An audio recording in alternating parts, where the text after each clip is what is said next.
অসম চৰকাৰে যাতে কোনো ঠাইত এনেকুৱা পুনৰাবৃত্তি ঘটনা নহয়। গতিকে আমি সংখ্যালঘু মুছলমান যদি এনেকৈ অত্যাচাৰী হয়, এনেকৈ নিৰ্যাতন যদি আমাৰ ওপৰত চৰকাৰে এনেকুৱা সিদ্ধান্ত ল'ব লাগে, যি সিদ্ধান্তত আমাৰ এই অসমত মুছলমান মানুহ লাগিলে একেলগে লাইন পাতি থিয় কৰাই আপোনালোকে গুলি কৰি মাৰক, কিন্তু কেনেকুৱা জীয়াই জীয়াই আপোনাক নামাৰিবলৈ আমি আহ্বান জনাইছোঁ।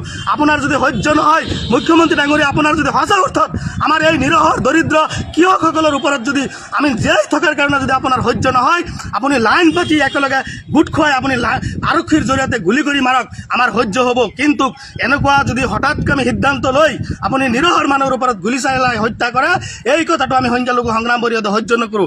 আৰু আমি ব্ৰইলাৰ মুৰ্গী নহয় যে কোনোবাই কাটি থাকিব আৰু বাকী মুৰ্গীসকল চাই থাকিব। গতিকে আমি ব্ৰইলাৰ মুৰ্গী নহয় যে এটা মুৰ্গী কাটিব, বাকী মুৰ্গীসকল বুবাৰ নিচিনা বহি থাকিব। আমি তেনেকুৱা আমি সংখ্যালঘু মানুহ নহয়। আমি গণতান্ত্ৰিকভাৱে আমি আন্দোলন কৰিম। আজি ভাৰতৰ সংবিধানে দিয়া মৌলিক অধিকাৰ আৰু আমাৰ যিটো বাক স্বাধীনতা, আজি অন্ন বস্ত্ৰ বাসস্থান, আজি সংবিধানে দিয়া মৌলিক অধিকাৰ আজি অসমৰ মাননীয় মুখ্যমন্ত্ৰী ডাঙৰীয়াই বা অসম চৰকাৰে আজি খৰ্ব কৰিছে। গতিকে সংবিধানে দিয়া অধিকাৰ খৰ্ব কৰি সংখ্যালঘু মুছলমানৰ ওপৰত অত্যাচাৰ কৰা বন্ধ কৰিব লাগিব।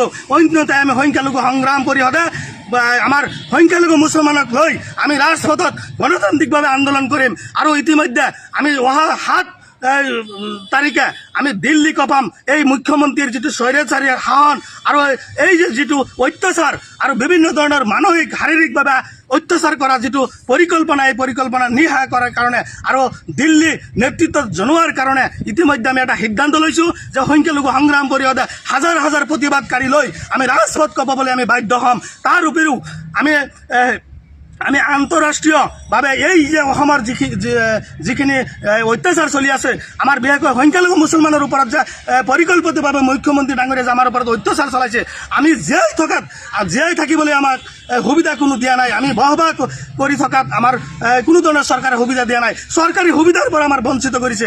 এই যে সমগ্ৰ কাহিনী আমি আন্তঃৰাষ্ট্ৰীয়ভাৱে আমি লৈ যাম।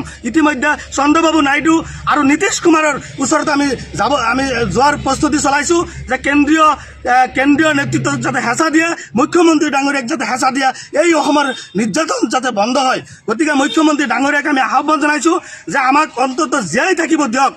আৰু অসমত যদি বিভিন্ন পশু বা বিভিন্ন জীৱ জন্তুৰ যদি এই স্থান আছে, অসমত যদি বিভিন্ন প্ৰাণীৰ স্থান আছে, তেনেহ'লে মানৱ জাতিৰ কিয় স্থান নাই? বিশেষকৈ মুছলমানৰ কিয় স্থান নাই? এই মুছলমানসকলৰ কি অসমত কোনো অৱদান নাই নেকি?